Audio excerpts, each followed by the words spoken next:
This is Musical Connections. Welcome back to NextIIConnect. I am your host, Zach Snow, and joining me right now, he is a Francophone singer-songwriter with his brand new album, Pecheur De Reves, out right now, and joining me to talk all about it, a 50s and 60s kid at heart, he is singer-songwriter Adrian House. Adrian, how you doing, brother? I'm doing great, Zach. Thanks a lot for having me in. And thanks a lot for coming on. Congratulations on the release of Pecheur De Reves. And Thank you. So what does that Good mean? pronunciation. I gave up French in grade 9, and I haven't looked back since. I mean, I should continue that. I mean, my pronunciation was pretty good. You got the pronunciation. So it means Fisher of Dreams. Oh, wow. Yeah. Awesome. So I want you to cover that first. How did you settle on that title? So it's the title of one of the tracks in the song. And the song I wrote down at my cabin. I should say up at my cabin because it's up the shore in Brigus South. And yeah, I just was lucky enough to get a Canada Council grant for the record. So I had a lot of time to write songs just at my leisure, which was awesome.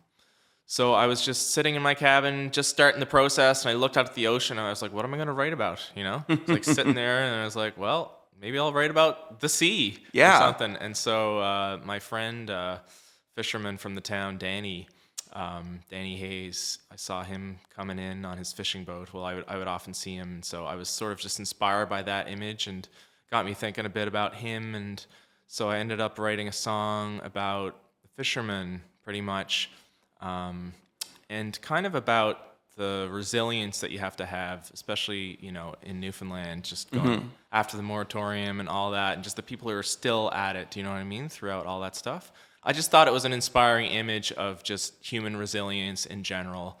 And so the whole Fisher of Dreams thing came out of just like, you know, actually it's about persisting with your dreams and keeping on going despite hard times. Very tragically, Danny died in the fall. In an accident. Not an accident, just like a sudden sort of brain hemorrhage. He's only 52. Wow. So that song now has added meaning, right? And I'm very grateful that, you know, that I got to know him and that I wrote the song, because it sort of, for me at least, it keeps his memory alive a little. Yeah. So Danny Hines, I would imagine he was. Oh, Danny Haynes. Yeah. That's my bad. So I would imagine with him, I would imagine he went through the Cobb moratorium. Did you ever have any family that went through that? I didn't personally, you know. I mean, like most Newfoundlanders, I do, like, if you go back far enough, you'll always find somebody in the fishery, right? Yeah, there's someone there that has been part of some fishery before the moratorium in 92. For me, it goes back quite a ways. It would be my great-grandfather who moved to St. John's from Trinity in 1900. Wow. He taught at Bishopfield School. And then him and his, I think, he had this best friend. They built this joint house together on Winter Place off Portugal Cove Road there. And they used to go fishing in the summer. They would walk from Winter Place down to Kitty Vitty Gut, and then they would go fishing just on their off time in the summer. That's crazy. Now, you said, your great-grandfather is from Trinity. Where did you grow up, and what got you into music in the first place?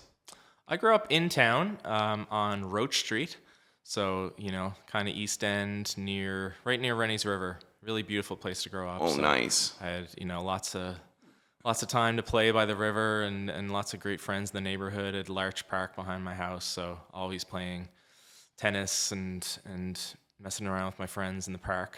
So that was a lot of fun. In terms of music, I don't come from like a especially musical family. My mom was a singer.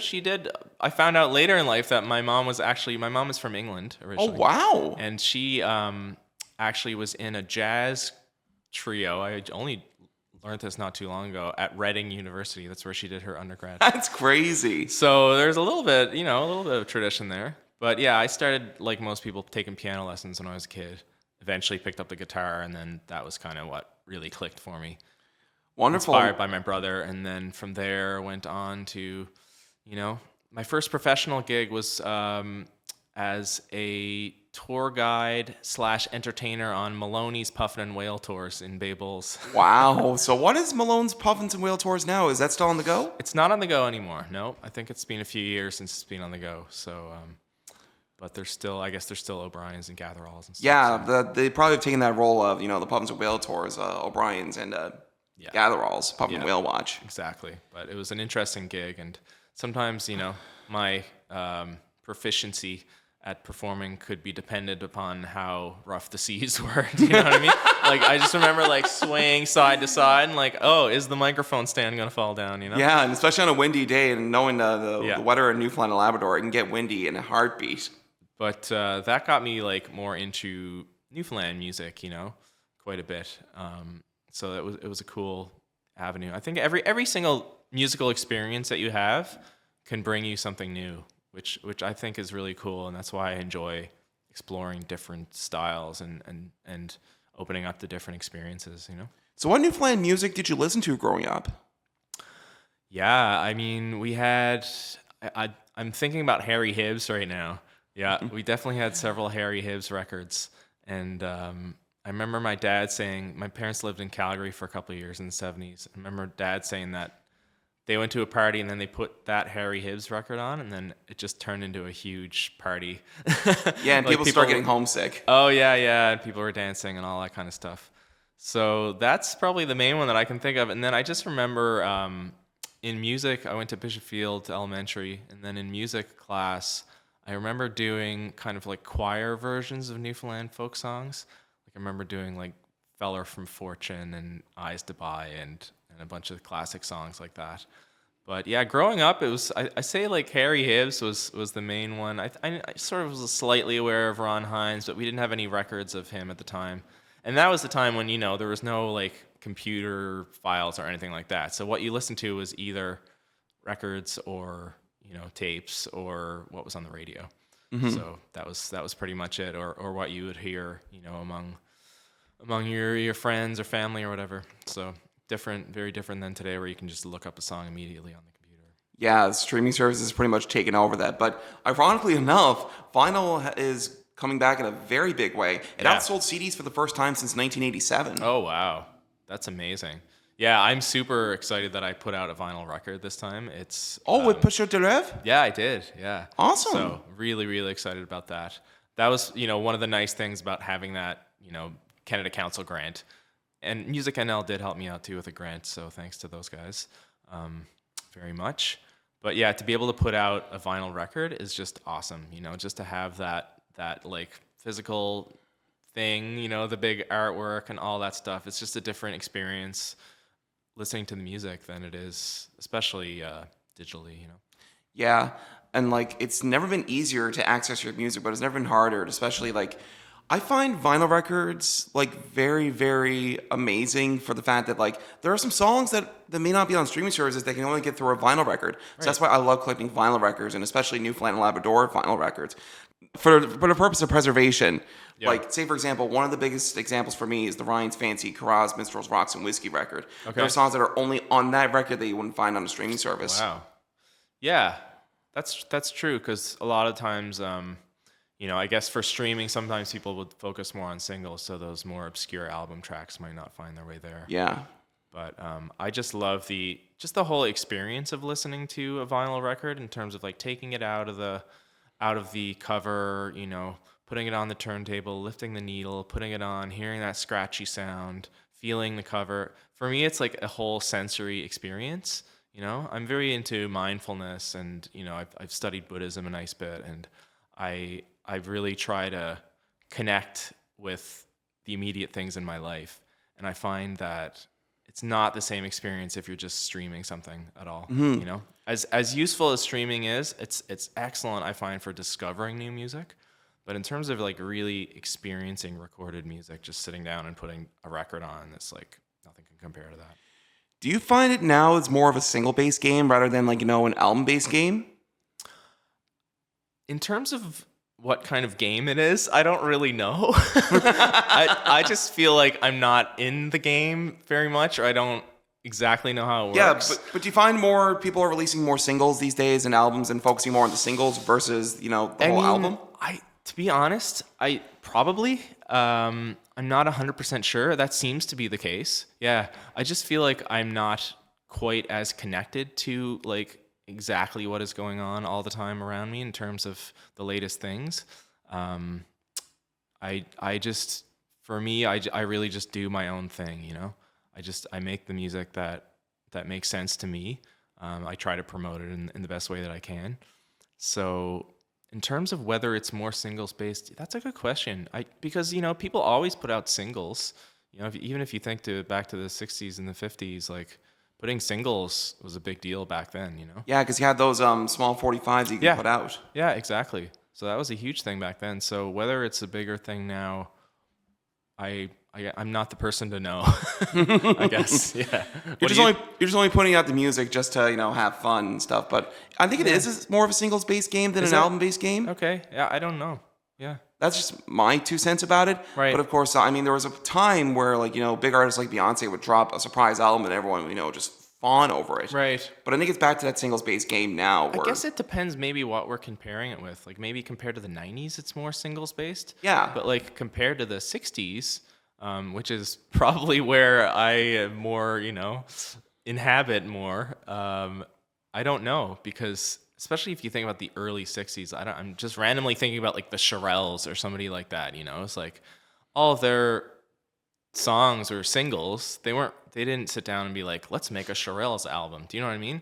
Like they just recorded singles and like Motown, and the Beatles even to start with until they started doing like really kind of cohesive albums. Mm-hmm. Like I think that was the way things worked back then. So like it really wasn't until 1967 where they really just became a studio band and focused on those albums versus like from 1962 to 66 they put out singles back and forth and and then have those albums in between, and then when they got signed in the US they pretty much just said, hey, we need a new album, let's just compile a bunch of singles together, and you got a Beatles record. Exactly, right. And I think that's kind of the way it worked until they put out like Rubber Soul and Revolver and all that stuff. And then 2 of my favorite Beatles records.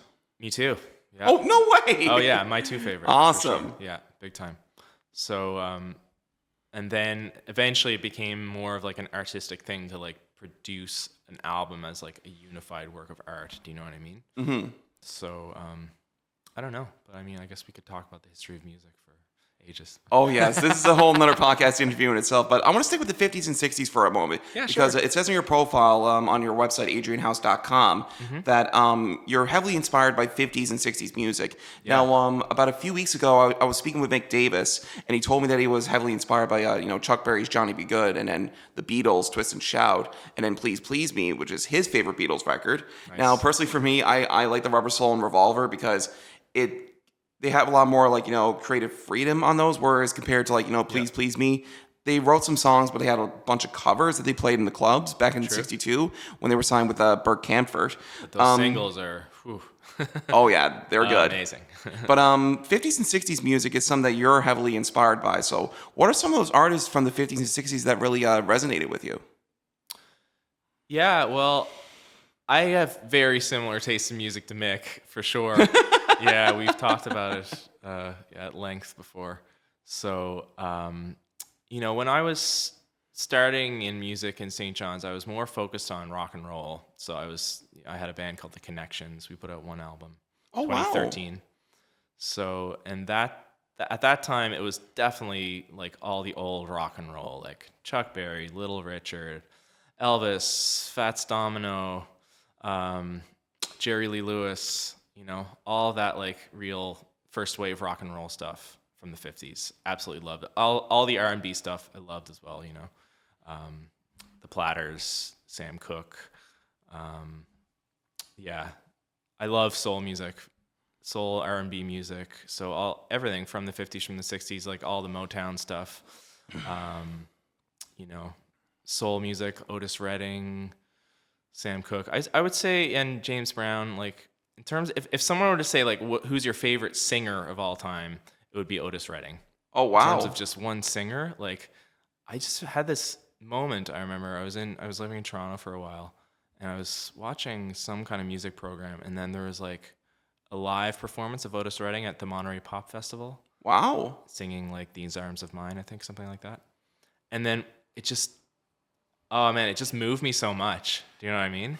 And I was just like, this is the kind of music I want to listen to. Yeah. Do you know what I mean?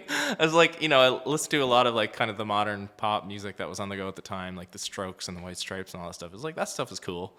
Mm-hmm. But then I listened to that, I'm like, this is what I want to listen to because it just makes me feel something really intense, you know? Yeah. So, yeah, love that kind of stuff. Love all the rock and roll from the 60s.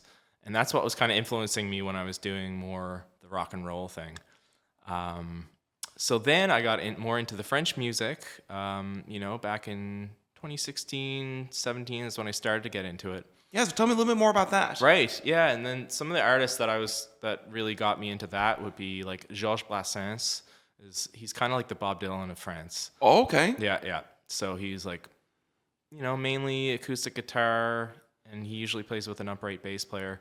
But his songs are they're stories. They can be kind of rebellious and political. Like he'll write songs that are kind of against the French state and the military and stuff like that. They can be satires. They can be really funny songs. So that was a big revelation for me, was Georges Brassens. Also other artists like Jacques Brel, Serge Gainsbourg from the 60s. Big inspirations. And then eventually I got more into some of the Quebec music that was more like 80s and 90s, like people like Richard Desjardins, Jean Leloup, Daniel Bélanger. And it was all these artists that I had never grown up with at all. So it was really fun to discover them like as an adult. And I kind of felt like a teenager again. Do you know what I mean? like when you first discover like this new artist or a new kind of music, you're like, oh my God, this person's amazing. Yeah. Right? That feeling. So it's been really fun to just get into the French music and start to have that feeling again of making these discoveries that all the francophones grew up with all these people. So they're like, yeah, of course, Jean Leloup and like Georges Brassens. But for me, it's like, wow. Awesome. Did you listen to much Celine Dion? No, not really a big Celine Dion fan. Somebody, I really respect. Like, man, she's amazing, obviously, but not quite my style of music. Yeah, because that's the artist I mostly associate with, like Francophone. Because of course, from Quebec, she her first albums were in French before she made that jump in '92 to English music. Yeah, that's superstar. Because with my Francophone music tastes, they're not that much. Because I'm not very familiar with the Francophone music. Well, exactly, and I wasn't either, to be honest, before I really sort of dove into it. And it's just like this whole other universe of music has opened up for me in going into that world. So it's very, very cool. And there's some amazing stuff that I think most Anglophones are not aware of, especially because a lot of it is very words focused. So it can be, you can get a certain amount from just listening to the music without knowing what they're singing about. But then once you do know the language, it gives you a whole other level of appreciation for sure. Oh, absolutely. Now, fast forward to 2019. You say you got into Francophone music in 2016. 2019 is when I first found out about you. You put out your album Lookin Up, and one of the big songs off that album was Changes. I played that a lot on VOWR. Oh, cool. I know you're a big fan of VOWR, Definitely. so thank you for that. Huge fan. Yeah. So, tell me a little bit more about Changes, because you put that out in 2019, and then you put out a video in 2022. Yeah, exactly. So I think I was traveling in England in 2018, just going for a walk, and then the melody just popped into my head, and then I just sat down and started trying to write some words for it, and I felt like it was very like upbeat, feeling right away. So I just felt like it had to be kind of a positive message, and this was even before the pandemic. But I was just feeling that I really wanted to put out something positive, and that I was kind of needed to put out some positive messages at that time. So so the song is just about resilience. Basically, it's about life is always changing, and sometimes it feels like things are horrible and they're not going to change. But if you keep it in mind that they are, and you just keep that resilience and persistence in mind, then that things will eventually change. And so it's just kind of a hymn to our human resilience that we can get through difficult things, And it's cool that I put it out before the pandemic because I felt like it was very pertinent to the pandemic, and like that very massive change that we all experienced, and it was so difficult. But here we are. We got through it. We did the things that we needed to do. We came together in a lot of amazing ways. So so I feel like the song was a pretty good hymn to that ability of human beings to just like, get through the tough things in life, keep your head up high and be yourself. And that's it. Yeah. The fact that we got out of the COVID-19 pandemic is beyond me. I mean, 2020 is when it started, and now it's 2024, and it seems like things are, for the most part, back to normal. But like, what is normal these days? Yeah, I mean, I don't know. None of us know. Yeah. That's a difficult question, Zach. But Not really so much a question, but a statement. yeah, I know. I mean, here we are. I think it's just important to keep trying to do your own thing. Do you know what I mean? Sometimes it's easy to just like look around or look at the world or look at the news or whatever and just get really bogged down in like in that kind of thing, like in the larger picture. But in my own life, I just try to focus on my own circle. You know what I mean? Like what I can do in terms of expressing myself with my art, what I can do in my community, and then and try not to get hung up on the larger picture too much. To be honest, that's what keeps me going. Yeah, you're always about living in the moment. I try to. Yeah, for sure. That's what I try to do, and yeah, I think I just try to connect with the people in my life and with my community and through my art as best as I can. Now, an interesting thing you did at the start of the COVID pandemic, you went on tour by bicycle, and you went through the Maritimes, and you biked 1,500 kilometers through the Maritimes, and you played 10 shows throughout the span of that tour. So I just wanted to ask, what motivated you to do that in the first place? It's so funny because when I hear you say that, I'm like, did I actually do that? Yes, you did. Yes, you did. I did. Yeah, you're right. Oh my God. Well, I had gotten rid of my car a couple of years earlier, and then I had that record out, and I was like, how am I going to tour it? You know? And I was like, well, I don't have a car anymore. Is it possible to tour on my bike? And I had been working as a cycling tour guide for a few years. Oh, wow. As well. So I looked it up a little bit, and sure enough, like some people had done it. And I later found out that Rich O'Coin also had toured quite a bit on his bike. No way. Yeah, totally. Not with a guitar, but with a bunch of stuff. I had a quick chat with him at the ECMAs last year about it. He was like, oh yeah, I used to do that all the time. So how does one fit a guitar on a bicycle anyway? Would you have to like get a wagon or something like that in order to carry it? I probably should have, but I ordered this like special kind of pannier that attached to the back rack of my bike. So I had a back rack and a front rack. So on the back I had one bag, the guitar, my tent strapped on, and then on the front I had two other bags on the front rack. So I was all loaded down, on the bike. And oh man, I remember when I first got off the ferry at Sydney. I took the bus across the island. I was like, I'm not going to ride across Newfoundland. So I got the ferry Port aux Basques to Sydney, and then I loaded it all up, and then I rode off the ferry in Sydney, and I was just like, what have I done? You know what I mean? It's like, but listen, it's something you'll remember for the rest of your life. Oh my God, yeah. But just that very first ride, I remember just feeling so nervous. Like there's so much weight on the bike too. Yeah, you had to pinch yourself to make sure you weren't dreaming. Yeah, exactly. I was like, it just took me a while, but I got through that first ride from North Sydney to Sydney, which is about 20 kilometers, and I was like, okay, I've done that. One down. And then from there, I just gradually got used to it and sort of, got a good system on the go. And it was awesome. It was really, really fun. It was very challenging because it was still like right in the beginning of the pandemic, more or less. We had the Atlantic bubble, but there was a lot of venues that were closed. So it was pretty hard to get shows. So I feel great that I did manage to do 10 shows, but it was a challenge, but definitely a great experience. Yeah, so how long did that tour take you? How many days did it last? I think it was almost 3 weeks. Yeah, just about 3 weeks.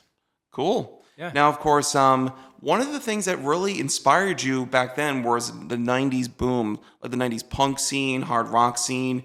I mean, there was an episode of the new music you can find on YouTube where it talks about Hardship Post and Dung and Ditch. We were talking off the air here. Yeah. But the thing I associate the most with the 90s scene, the trad boom, and especially the big labels that were coming here at the time, like EMI and Warner, signing acts like Kim Stockwood and Davenant Doyle and Great Big Sea, and the Irish Descendants and Ron Hines.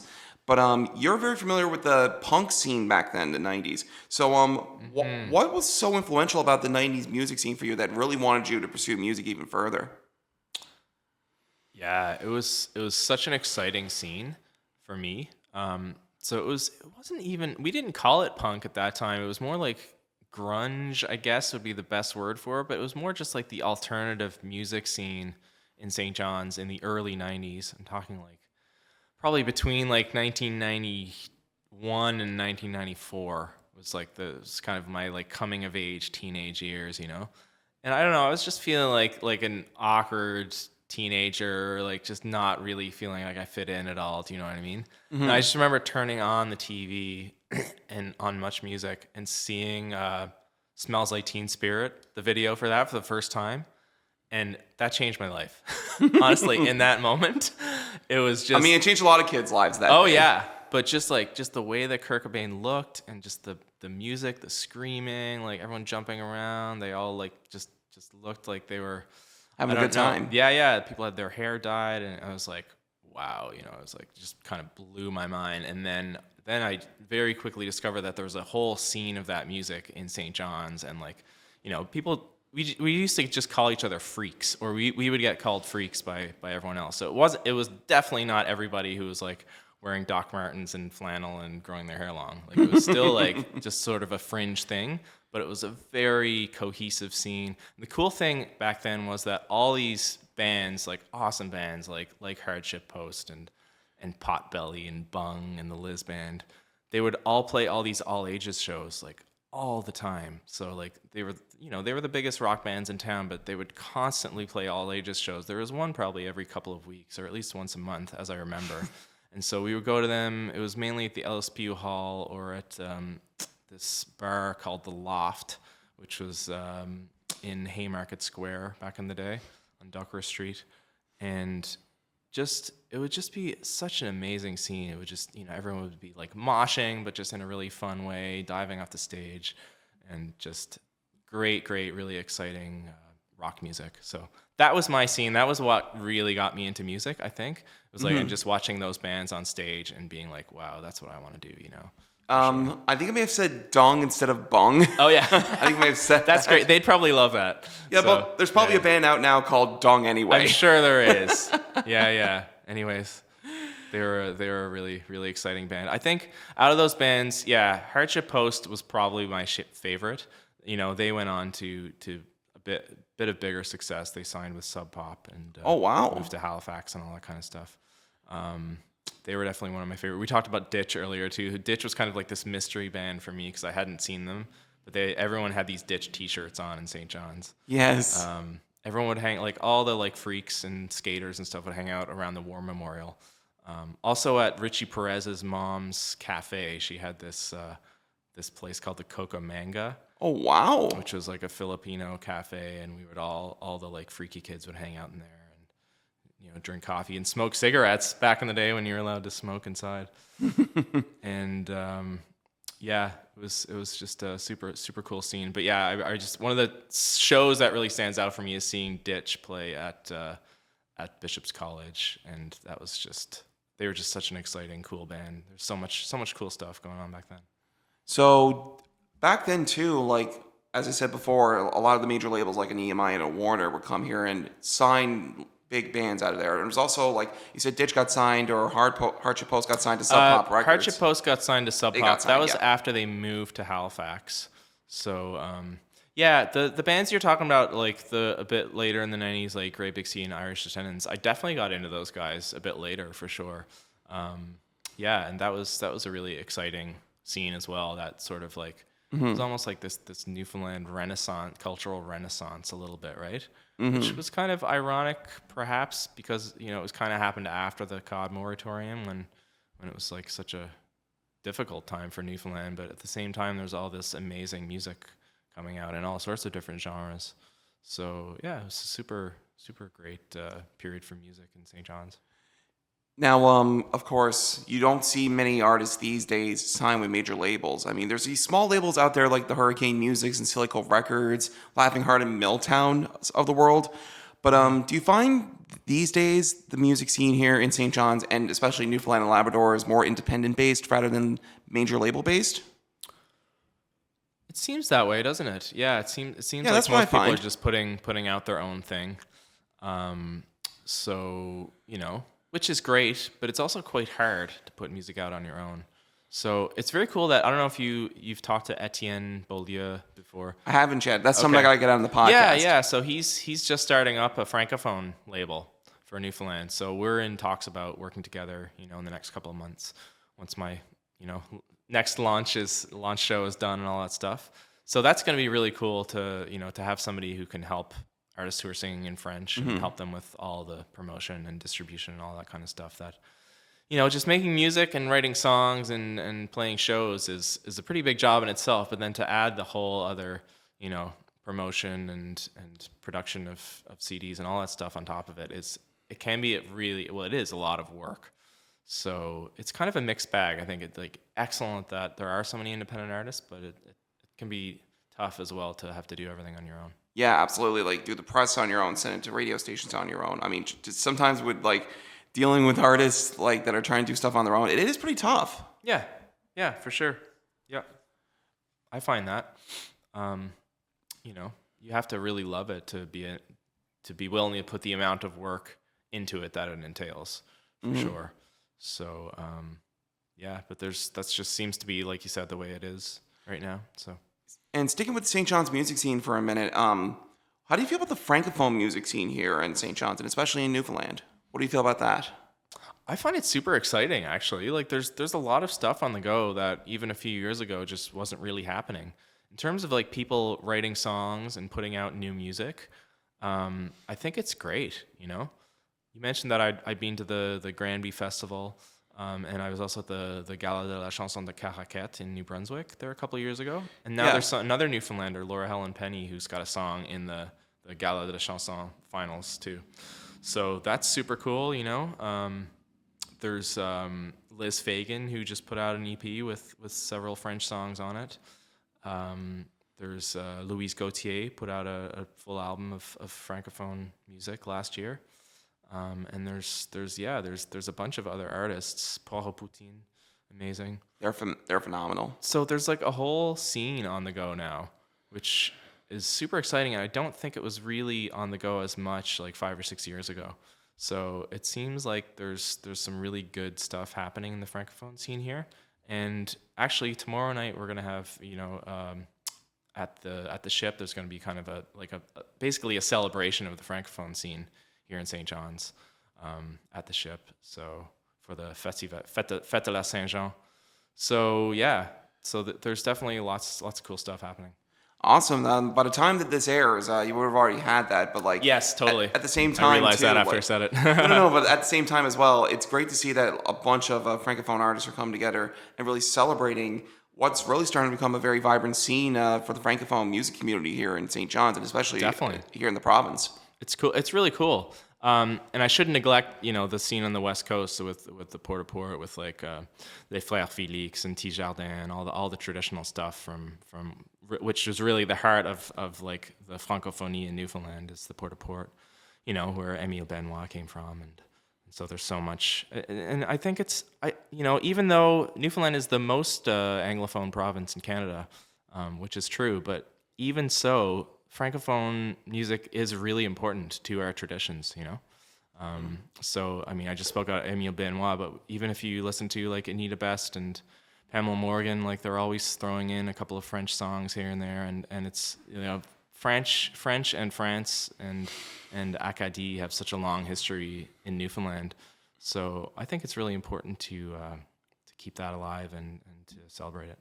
Now, I did mention that you were the first Newfoundlander to reach the Festival International de la Chanson de Granby, Quebec. You were a semi-finalist in that. So what was that experience like, getting that honor with one of your songs reaching the top 4? Yeah, well, it was actually, it's a bit confusing because it's called the semifinals, but it's actually 18 artists who get to that stage. Oh, okay. Yeah. So, and we do 3 songs each. So it was really great. I got there because there was a songwriting workshop that the Francophone Association had organized during the pandemic. So it was with Fred Baron, and you spoke about Celine Dion. He had actually worked with Celine Dion before. No way. Yeah, he'd done a song with her before. So very experienced, well-known songwriter. And so he did a workshop online with Newfoundland artists. And yeah, he listened to my songs and he was like, he was like, wow, this stuff is really good. I really want to encourage you to enter into this festival. I had never even heard of it or thought much about, focusing on French stuff in French specifically. But I was like, okay, why not, So I worked more on those 3 songs, submitted them to the competition, and then they called me for an audition. So I had to travel to Quebec to just to audition during the pandemic, going through the whole thing with the self-isolation and all that stuff when I got back to Newfoundland. And then I got in, and so it was amazing. Then I got all these amazing workshops. I spent a week in Granby, and then I got to perform on stage with like some of the best musicians in Quebec as my backing band. So it was a really, really awesome experience. Really just sort of opened up the door to me to what the possibilities were for music in the Francophone scene in Canada. That's wonderful. Now, your most recent album, Pecheur De Reves, Pecheur of Dreams, I believe is what it was called. Yeah. Right over here, beautiful album right there.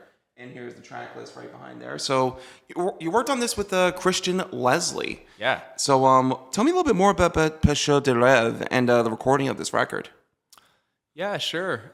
I talked a little bit about being at my cabin earlier. So I was lucky enough to be able to go there and just focus on songwriting.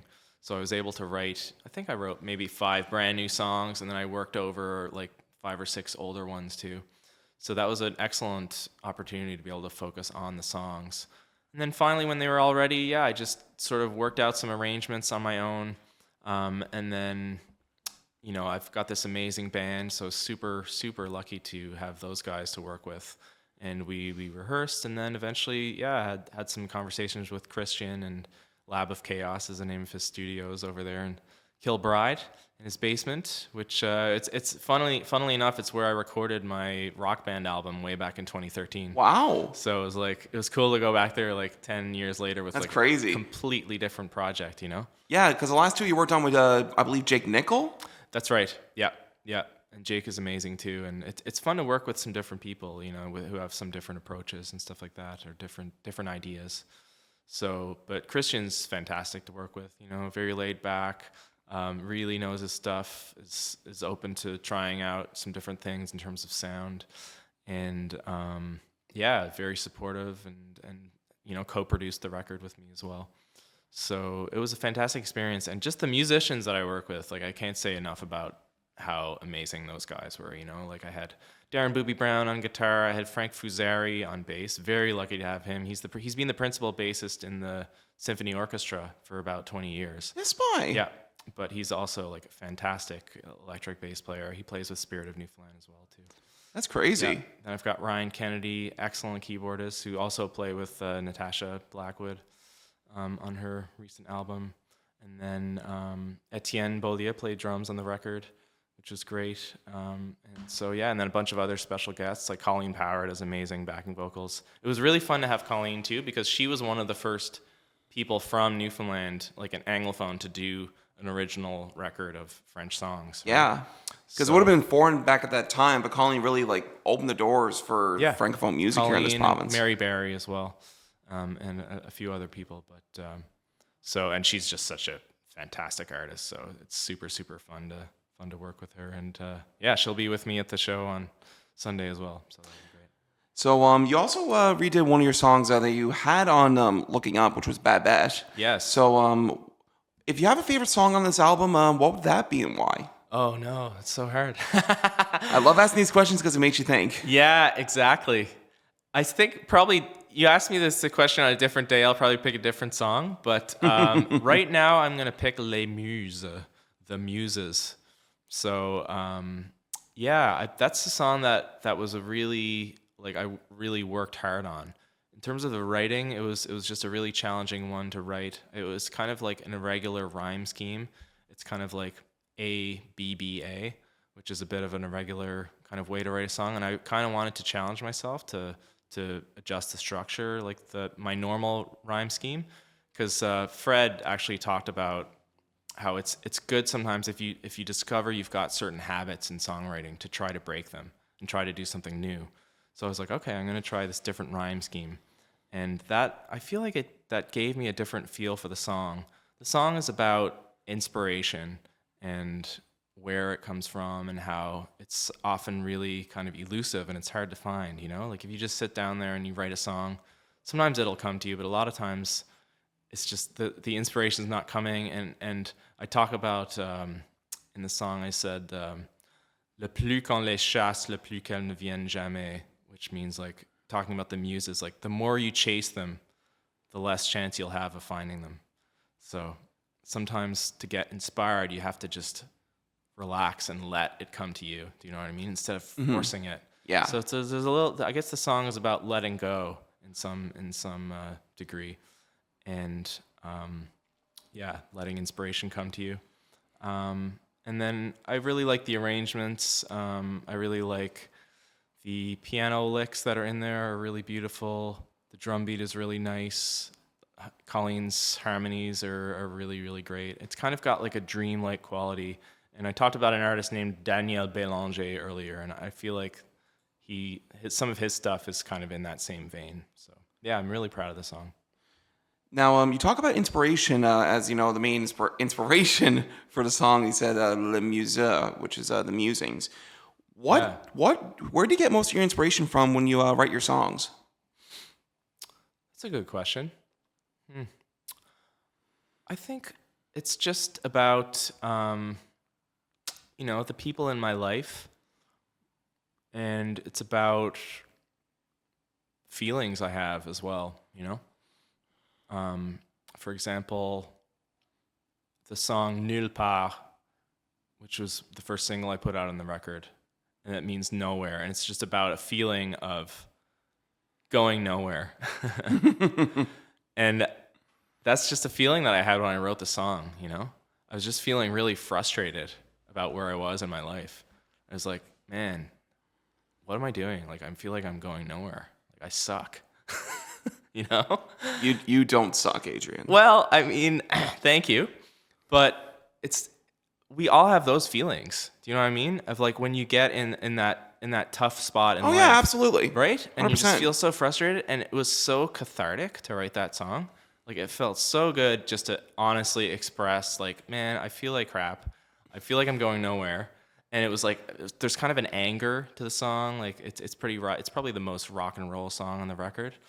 And it just felt such a good release to write something like that. So sometimes there can be like, a cathartic aspect to art, to getting some feelings out. That's what the blues is all about, right? Mm-hmm. Some people think that blues is like sad and depressing music because often there's like, my baby left me, I'm all alone, and all that kind of stuff, you know? Country music, you find that same thing as well? Exactly. But the point is not to wallow in all that stuff. The point of the blues, and sure, country music, is to get those feelings out. And that's why it's a positive way to express yourself, right? So I've always loved like blues and R&B music.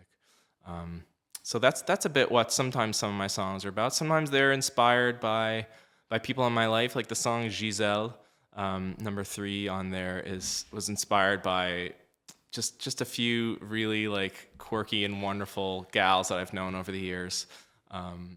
And you know, there's a line in Giselle about how she joins the Air Force just kind of on a whim. But she dyes her uniform some funky colors, and then they didn't like that very much. Wow, that's crazy. So it's a little bit. I mean, that's a little bit of a bending of a true story of my friend who is a very quirky, wonderful person who did join the U.S. Air Force. That's nuts. For a while, yeah, because she thought she needed discipline, but she was wrong.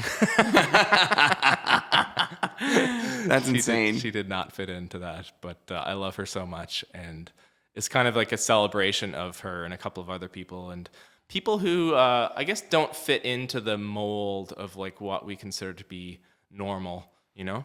So I think that's one of the themes of the record is really following your own path, I think, and not trying to conform, just to really like be yourself, do your own thing. I think it's really important because often we compare ourselves to others, or we think we should be doing this or that. But I just think it's so important in life just to walk your own path and do your own thing. Where do you feel like you're at in your life right now, Adrian? Like, how do you feel about, like, you know, where you two right now in your life and your career? I feel like I'm in a good spot. Yeah, I mean, you know, I'm not. I'm not like I've made it and all this kind of stuff, and maybe I never will be, you know. And I'm learning to accept that more, and that's okay. But I feel great. I feel really great about this record. I put so much work into it, so much time, so much feeling, and yeah, I just reached out to so many people for help on it, which I feel really great about. I feel really great about all the people who collaborated, the musicians and everything.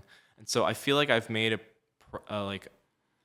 a work of art that is really authentically me, but I also really opened up and got lots of good help and input, and that's why I think it is the best thing that I've made at this point. And so I just feel really excited about performing the songs, hopefully taking it on tour in the fall, and yeah, just seeing where it takes me and seeing what happens. So it's an exciting time for me. Yeah. Now, by the time that this interview airs, you've had your French celebration at the Ship and also your in-store concert at Fred's. Yeah. Any more summer dates on the horizon? And on the note of music, are you working on any brand new music, whether it be English or French? That's a good question. Well, I'll start with in terms of things on the horizon. I've got, depending on when we do air it, I've got a show July 6th at the Battery Cafe, which is somewhere I love to play. I play there a couple times a year. And it's fun to play there for me because it's such an intimate audience. You know, everyone's just listening very attentively. Can be a bit disarming at first if you're used to playing in a bar. Mm-hmm. But for me, it's a really nice time to open up and share sometimes some of my softer songs. Sometimes I'll share some of my Newfoundland traditional songs that I don't really play in other contexts. So I'm really looking forward to that. I'm playing at the Folk Fest, Newfoundland Folk Fest, on the Sunday, which I think is the 14th, in the Francophone tent at 3 p.m. 14th. So that's going to be a full band show. So yeah, please come check that out. It's going to be a really, really fun show. I'm happy that we have like a Francophone tent again this year. So it's been a while since we've had that. Yeah. Yeah. So that's going to be fantastic. And yeah, there's a couple. I just got actually offered one on George Street, which is going to be the end of August. I can't remember the exact date, August 20th or something. But the best thing is, like, I'm definitely going to be adding more shows throughout the summer. So it's best just to check my social media or my website, and then I'll be updating that in terms of the shows that I have on top of those ones I just mentioned. Yeah. Yeah, and I mentioned AdrianHouse.com as your website. For socials, where can people go to find you if they have if they want to find out more about Adrian House, new music, and new tour dates? Mm-hmm. Yeah, so my Facebook is just facebook.com/houseadrian, and then Instagram is Adrian House. So yeah, those are my two main places that I publish what's going on in terms of my shows and media and all that kind of stuff. So, and then my music is also on all the streaming platforms, on Spotify and all that kind of stuff. But Bandcamp, but going to my website is always great in terms of supporting me directly as an artist. So please check out adrianhouse.com if you want to find out more. And also get a copy of this record too. Hard copies mean more to artists than anything in the world. Definitely. And it's extra money in your pocket. Yeah. Because as much as streaming is good for many artists out there, it doesn't pay nearly enough as buying an album. That's right. And like we were talking before, just the experience of listening to physical medium, and I have vinyl now, right? So if you want to pick up a vinyl record, and the artwork, I'm so pleased with how that turned out. Richie Perez did these photos of me in Topsail Beach. Nice. Yeah. So I was actually standing in the ocean. This was I think it was in May. So it was chilly, but luckily I had my wetsuit booties on, so I wasn't completely freezing. But we had a really fun photo shoot there, and then I gave those photos to Judd Haynes, who's a wizard of design and has phenomenal. Done so many amazing things. And then he did some fun drawings, and he said he's almost never does that. He almost never takes a photo and does things with a photo. So I was really happy that he was willing to play around with a photograph, and I really love the way it turned out. It's a really fun cover, and I think it really represents the vibe of the songs and the record. Well, Adrian, this was a lot of fun. We'll get to one of those new songs now right after this conversation, which is just about ended. Congratulations on the release of your first Francophone album, and it certainly won't be your last. I can tell in your face that there's more coming on the horizon. So, Adrian House, thank you so much for joining me on Next to Connect this week. You have a wonderful day, and best luck with the summer ahead. Thanks so much, Jack. It's been I almost said Zach. Listen, it's not the first time I've been called that. But yeah, no, just want to say it's been a real pleasure, great conversation, and hope to do it again before too long. Thanks so much.